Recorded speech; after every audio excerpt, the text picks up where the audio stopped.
The death of a 40-year-old American national due to the Ebola virus disease has propelled authorities into a frenzied drive to dispel fears of a rapid spread. The Special Advisor to the Lagos State Government on Public Health, Dr. Yewande Adesina, said it's not necessary to close the Nigerian borders, but it is more pertinent to understand the disease and take precautionary measures. The Ebola disease has claimed about 670 lives since it broke out in Guinea in March 2004 and is currently endemic in Guinea, Liberia, and Sierra Leone. Our correspondent, Mary Alale Yusuf, reports. The disease first broke out in 1976 near the Ebola River in the Democratic Republic of Congo. But this is the first time it's been experienced on this scale. In spite of this seemingly despairing news, if vigilance is exercised, one can avoid getting it. There is the concern about Ebola being airborne. It is not airborne.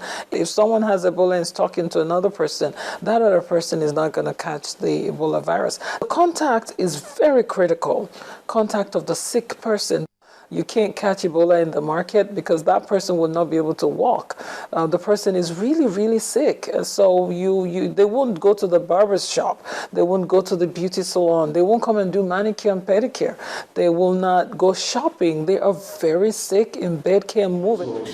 There are a couple of symptoms that would give Ebola away. He has fever. You don't know that it's not malaria, and then by the time you know where you are, you have contacted it. So I think we should all be on the alert and then report or go to the hospital whenever there is fever, especially severe fever associated with bleeding. That is what gives it away. Fever associated with bleeding. Bleeding into the gums, bleeding under the skin, bloody diarrhea. If you have any relation with that kind of symptoms, I think this is best taken to the hospital. Precautions are rudimentary. If you can wear gloves, better.